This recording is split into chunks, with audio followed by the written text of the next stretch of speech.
Hey Hey y'all. down, Chicago Bears. She's not really a fan either. Yeah. Welcome to Marriage Minutes at its pace. Today's topic is rising through adversity. And so, what does that mean? And so, there could be periods in your marriage where it just seems like nothing works out. No matter how hard you try, there's always adversity. There's always Leo. there's always something going on where it's just like, man, another one. And it just seems like you're taking L's all the time. But sometimes you find yourself where you start to do some things differently and you find yourself rising to an occasion that you're elevating, that the marriage is getting a little bit better, the finances are getting a little bit better, the children are behaving a little bit better. And so this particular topic is just going to discuss about how you navigate the adversity and raise up. And so she started with the whole Chicago Bears thing because she's not really a fan, but as a Bears He fan, is. yeah, I'm a diehard. He's enough for But both of us. I'm very objective. If they suck, they suck. And so like for this year, I didn't expect where we are. And I'm very, you know, tempered in my enthusiasm, but there was a lot of dark days. And so as they are now getting to this point where maybe some things are changing internally with a different coach, they're having some successes. And so there is hope.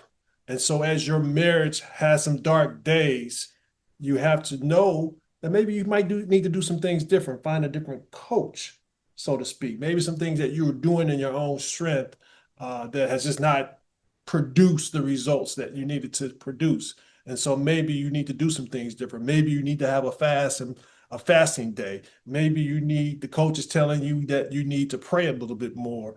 Maybe the coach is telling you that you need to surround yourself with some different friends.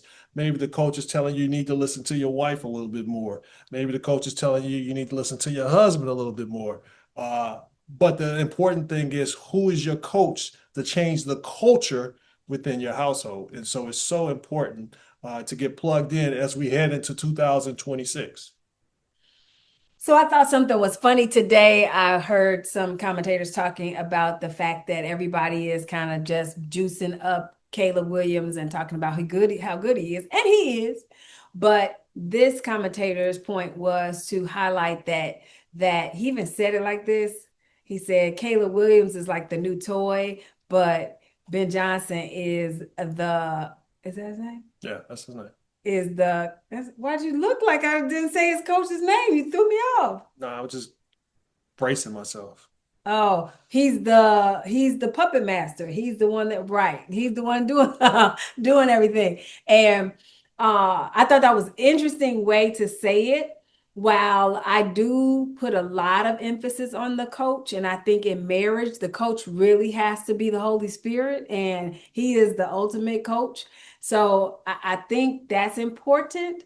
But I also think that it's important to put emphasis on the whole team. Like Caleb could be the best quarterback in the world, but if he has no O line, then he's gonna get knocked on his tail every play. Yeah, that was last Conversely, if the Bears defense is not doing what they're supposed to do, then the opponents are going to score eons of points, and so we're not going to get there. So my point is, I don't think that it's important to highlight the coach or Caleb or the O line or anybody. I think it's important to highlight the collectiveness and give credit finally to the admin who put things in place, the higher ups that put things in place so that this can happen.